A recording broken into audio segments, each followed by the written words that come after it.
The title of my presentation today is Seismic Detailing of Reinforced Concrete Buildings.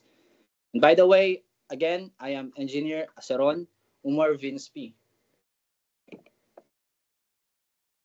So, a quick background lang sa akin. Nagtapos din ako ng aking Bachelor of Science in Civil Engineering with specialization in Structural Engineering sa Mapua University din. I graduated last December 2022. So right now, tinatapos ko yung aking Masters in Civil Engineering with specialization din sa Structural Engineering dito rin sa Mapua University. So I just wanna tell you that I have been involved in structural engineering practice since nung nakapasa ako sa board exam. And if you want to see some of my portfolio, you can visit my website. It's called AAES. You can visit this link, aa-engineers.net. So, diyan ko nilagay yung aking portfolio, and I also post some structural engineering contents. Okay, so now let's start. So first of all, the Philippines. Siyempre, it's a basic knowledge na yung Philippines is nasa Pacific Ring of Fire. So alam naman natin yung amount and dami ng seismic activities dito sa area na to. So, yun nga lang pinagtataka ko. Meron tayong mga concrete buildings na kung saan dinidetail pa rin natin na hindi na ayon sa seismic detailing.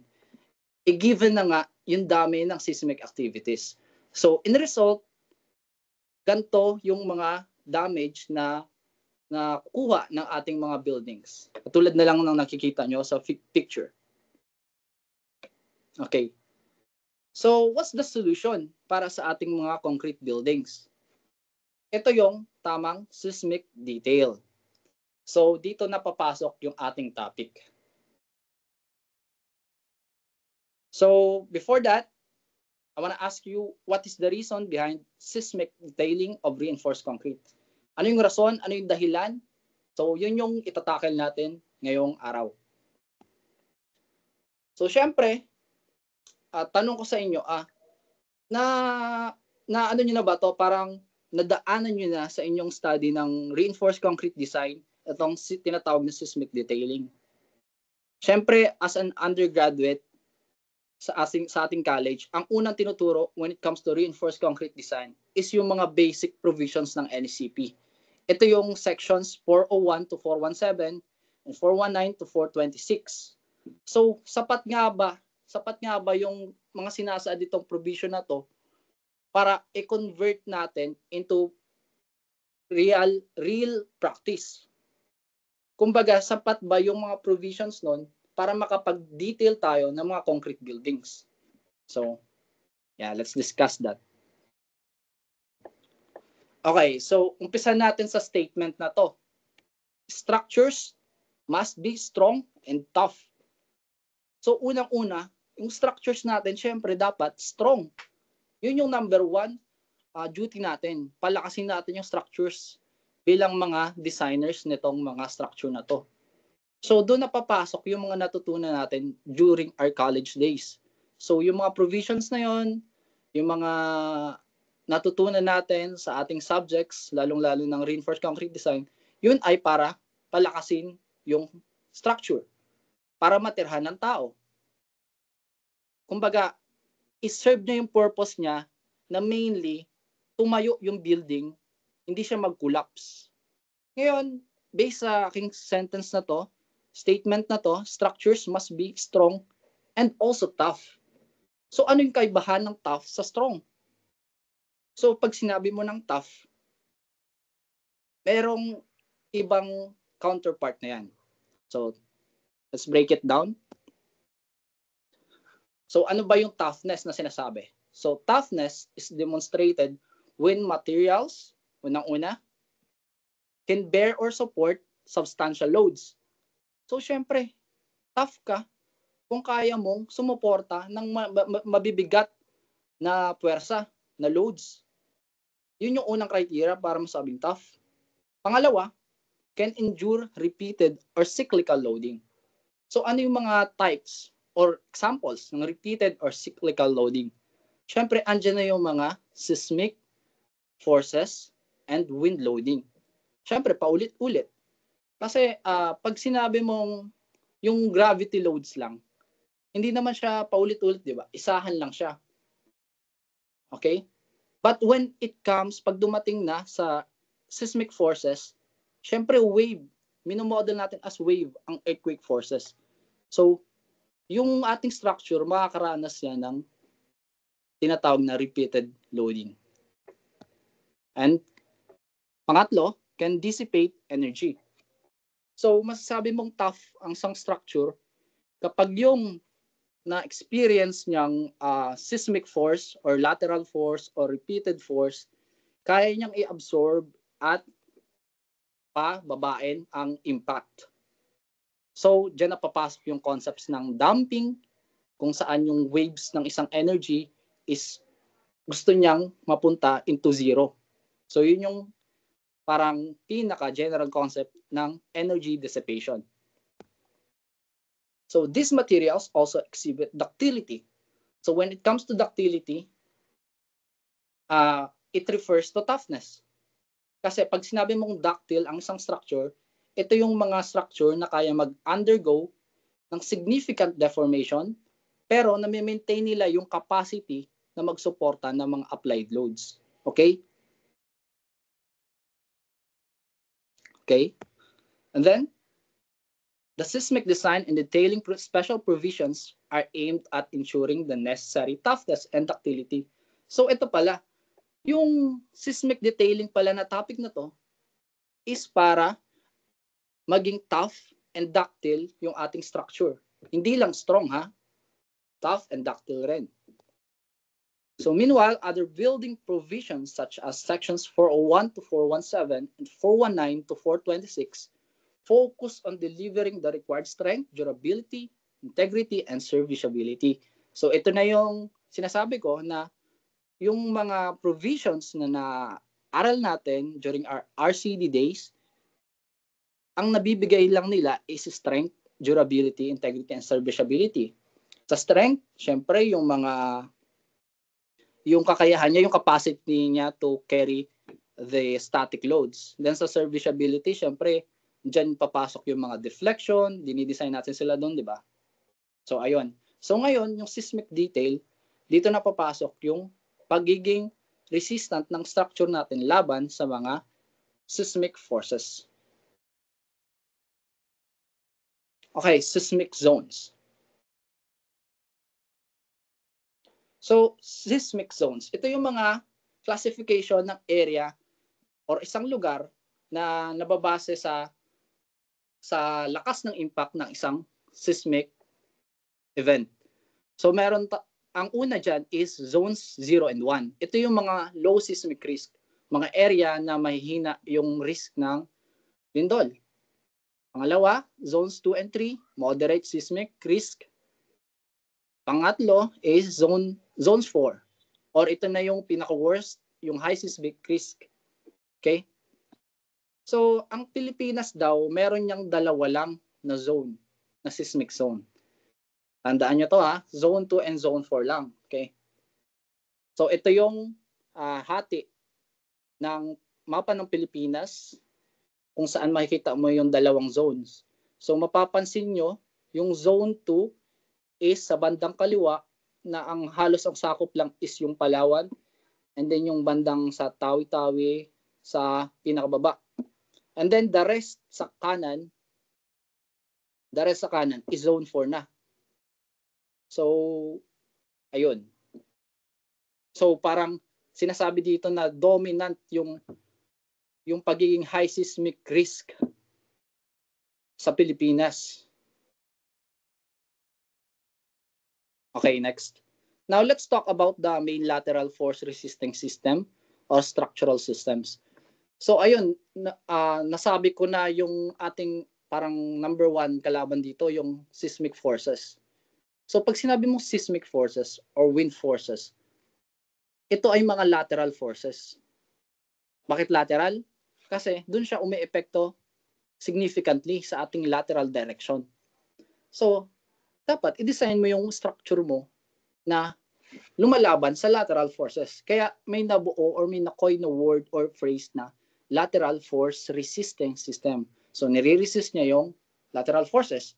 So, meron tayong iba't ibang sistema or uri ng lateral force resisting system. Introduce ko kayo dito, marami yun. Pwede nyo check sa ating structural code which is yung NSCP. Pero ipakilala ko kayo sa a few of them. Okay, una dyan yung bearing wall system. Then we have building frame system. And then moment resisting frame system. And then the dual system.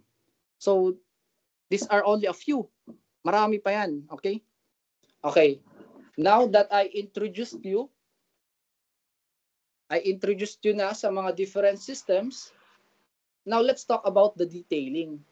So itong detailing na to, ito ay specifically for the special moment resisting frame system. So kada system kasi, meron niyang nakatakdang detailing. Okay? So now let's talk about the beams of special moment frames. And now, let's start na. Okay, you can take note para kung sakali ma-practice nyo or pag kayo naman ang nasa structural engineering profession, may makikita kayong notes about sa kung paano yung tamang pagsasaayos ng bakal or pagda-dimension sa mga beams and columns. Okay. Okay, requirements of this section apply to beams, i.e. girders, of special moment frame members proportioned primarily to resist flexure and shear. Okay? So, nabanggit dito yung beams and girders. So, first of all, ano ang difference ng beams and girders? So, girders are the beams that mainly resist the seismic forces. Okay? So, sila yung main part of the lateral resisting frame system. Okay? So, girders na yung tawag natin sa mga beams na mainly lumalaban doon sa seismic forces. Okay? And commonly, sila yung mga connected sa ating columns. Okay?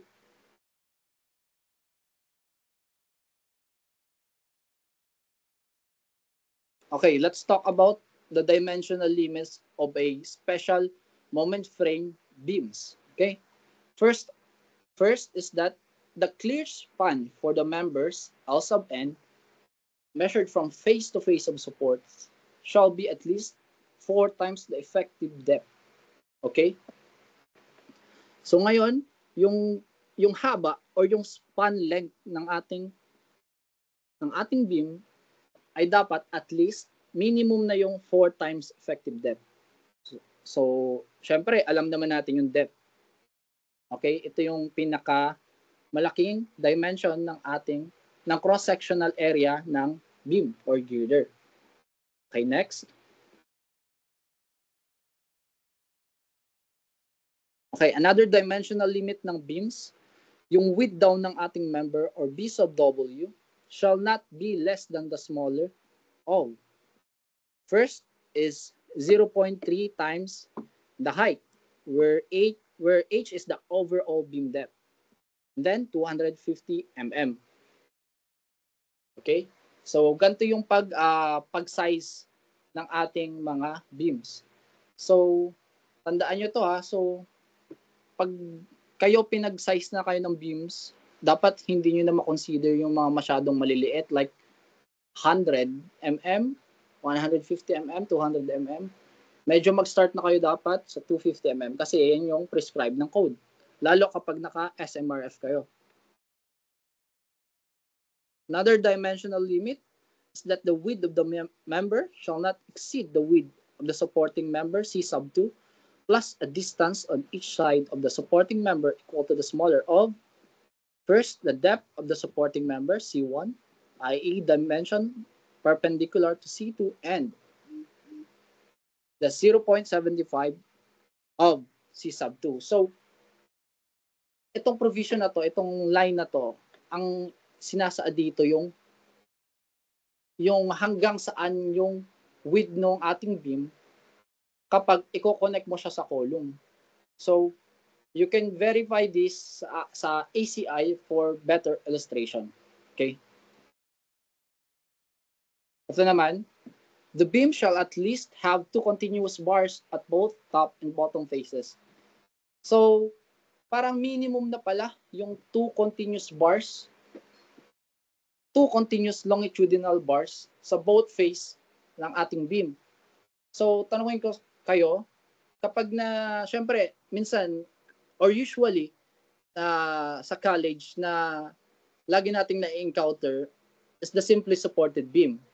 And then kapag nag-design tayo manually sa ating reinforced concrete design, lalo na kapag singly reinforced beam, is ang nakukuha nating AS nasa bottom face, di ba? Tama? So, in reality, hindi ka naman pwede maglagay lang ng bakal sa baba lang. Okay? Kasi, sinasaad sa code na ang minimum ay 2 continuous bars, both top and bottom faces. And also, hindi ka makapaglagay ng stir-ups kapag sa baba ka lang may bakal. So, kailangan mo talaga maglagay sa taas. And then, the maximum reinforcement ratio, the raw max shall not exceed 0.025. So, dito na papasok yung raw mo.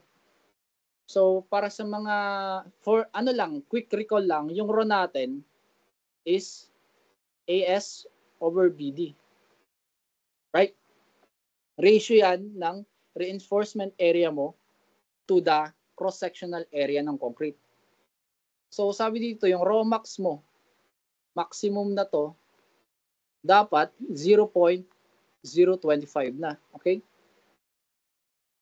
So, bawal ka na mag-exceed dyan. Kapag nag-exceed ka dyan, consider mo ng babaan yung either the cross-sectional area or mag-adjust ka sa AS mo. Okay?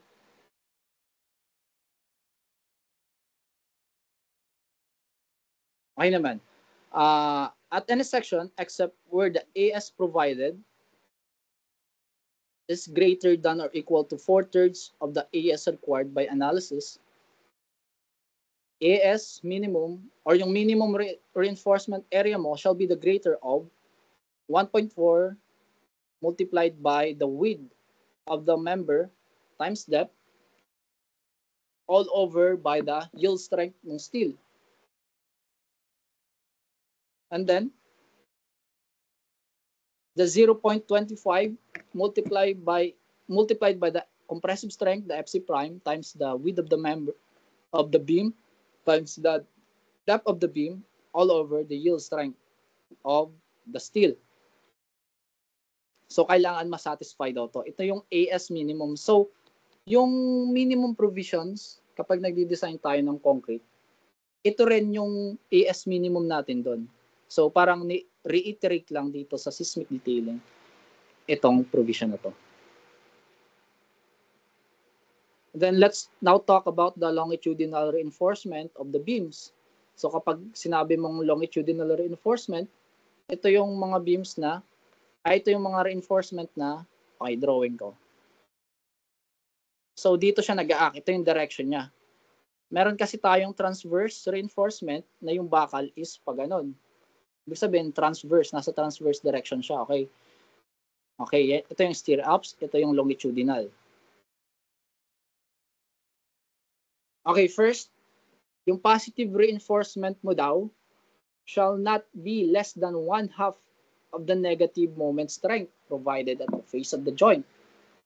Secondly, neither the negative nor the positive moment strength at any section along member length shall be less than 1/4 of the maximum moment strength provided at either joint.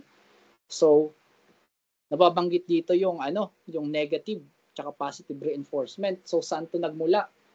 Siyempre, magmumula to sa forces na nag-act sa beam.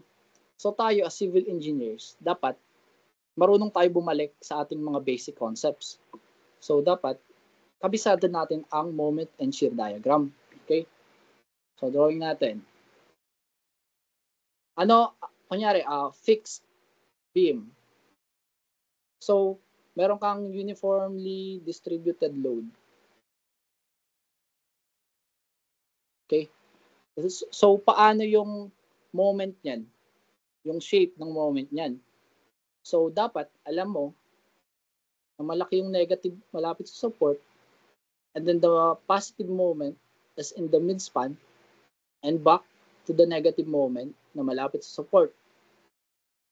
So, ito is the negative moment, this is the positive moment, and this is also the negative moment. So, if alam mo yung sarili mo, if alam mo yung moment diagram, kaya mong i-apply itong dalawang provision na to. Okay, so, i-breakdown natin, okay? The first muna, the positive reinforcement shall not be less than 1/2 of the negative moment strength. So, yung positive reinforcement mo daw, also, the positive moment mo, dapat hindi siya mas mababa sa 1/2 ng negative moment strength. Ito yung negative. So, itong positive mo, dapat mas mataas siya sa kalahati nito. Or ito. Okay? Yun yung una. Yung pangalawa, neither the negative nor the positive moment strength at any section along member length shall be less than 1/4 of the maximum. Ngayon, ang una mong gagawin dito is hanapin mo yung maximum. Kunyari, nakita mo itong negative moment na yun, ito yung max mo. Okay? Ngayon, lahat ng mga moment dito, lahat yan, kung meron man dyan, lalo dito, dapat hindi sila mas mababa sa 1/4 nitong max. Okay? So kasi, kunyari, marunong ka mag-software. May binigay sa yung reinforcement area yung software. Tapos, yung iba sa atin, minsan, pag hindi ganun ka-trained, pumapayag na sila sa kung ano yung i-produce lang ng software. So, hindi. Kailangan mong i-check yung seismic detailing provisions niyan. Kaya mahalagang alam mo itong mga provision na to, lalo pagdating sa dami ng bakal. Okay? So, mas i-visualize pa natin yung about dito sa dalawang provision na to. Ito, may example ako dito. Okay, ito. Kunyari, ito yung pre-produce ng software. Beam reinforcement area. Okay? Siyempre, meron kang top, meron kang bottom dyan. Okay? Ito, meron kang ito yung mga side, ito yung mga regions, sa left region, middle region, and then the right region. Itong left and right, ito yung malapit sa support, okay? Tapos ito yung mga bakal nila. Ito yung amount ng bakal nila. Ngayon, unahin natin yung unang line. Yung positive reinforcement daw shall not be less than 1/2 of the negative moment strength provided. So, hanapin muna natin yung mga negative. Diba? Ito yun. Okay? Kasi ito yan. Tama. So, yung positive moments dyan, nasaan? Diba? Nasa midspan. Okay? So, meron ka ditong, tapos ang sabi dito sa line number 1 na to, yung positive mo daw, dapat hindi bababa ng kalahati ng negative. Okay? Ano yung negative mo? 10. Dito, 8. So, dito, kunin mo tong malaki. Ano yung kalahati nitong malaki na to? Nitong 10? It's 5. So, meron ka ditong 2. So, mas mababa na siya dun sa kalahati nitong negative. So, dito pa lang, bagsak dun to sa number 1. Okay? So, lagyan natin ng cross yan.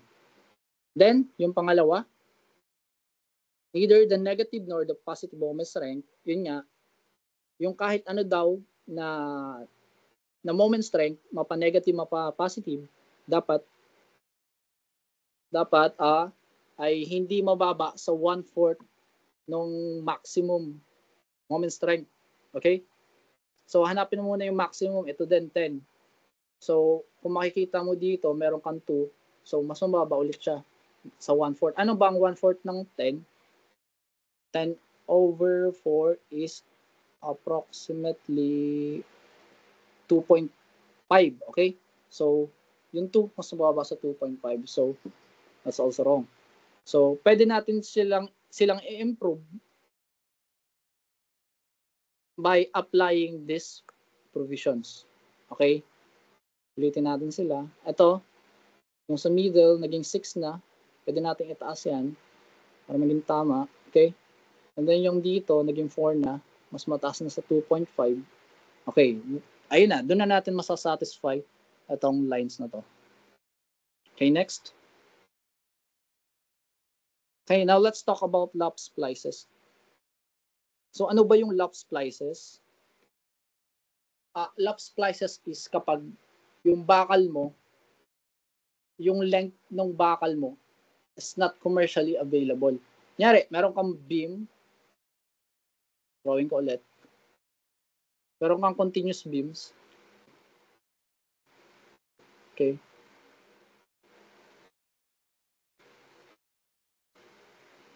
Ito.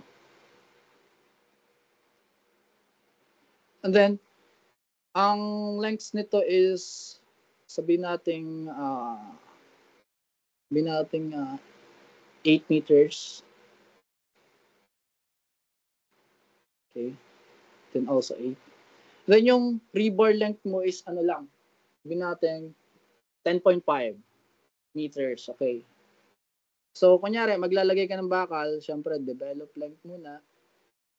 Lalagay ka. So, approximately, dito pa lang sa beam na to, naka 8 ka na, plus yung development length. Tapos, syempre, mabibitin niya kasi 10.5 nga lang yung length na nabili mo. Okay, na available. So, ibig sabihin, kailangan pa niyan magtuloy papunta doon. So, paano ang gagawin mo? So, kailangan mo syempre ng kadugtong. Okay? Alangan, ito yung tinatawag na lap splice. Hindi mo pwedeng basta na lang idugtong yan. Tapos tatalian mo. Hindi pwede. May tinatawag tayong lap splice. Ang lap splice is kailangan meron kang nakakrank na konti. Yan. And then, tsaka naman maganon. So, ito yung splice. Tsura ng splice. Okay? Sana nakikita nyo. Okay? Okay. So, basically, parang ganyan. Okay? Yan. O kunyari yung lap splice, pinalaki ka na lang. So, ngayon, kailangan, alam mo din yung mga pwesto kung saan ka mag-splice, okay? Pero, dito sa una nating provision, sabi dito, lap splices of deformed longitudinal reinforcements shall be allowed if hoop or spiral reinforcement is provided over the lap length. And then the maximum spacing of the hoops shall not exceed the effective depth over 4 or the 100 mm. So kami, or sa experience ko at sa projects ko, kapag may lap splice length, automatically naglalagay kami dyan dun sa lap length. Ito yung lap length niya. Ito. Kumbaga sa Tagalog is yung haba ng pinagdugtong mo. So automatically naglalagay kami dyan ng stir-ups na may uniform spacing na 100 mm. Okay? So automatically yan kahit nasa gitna pa. Okay?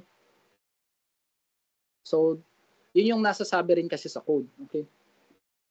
Kasi kung saan ka kasi nag-lap splice, ibig sabihin mahina doon yung beam mo. So kailangan mo siyang i-reinforce ng masinsin. Nagets niyo yung concept? Kasi 'di ba kapag tinulak yan ng force doon, tapos putol yung mga beams ay mga rebars mo. So kung wala kang mas masinsin na transverse reinforcement diyan, ang laki ng possibility na mag-fail diyan. And yung sa serviceability, mag-deflect ng malaki. So kailangan mong i-reinforce siya transversely na 100 mm yung spacing. Okay?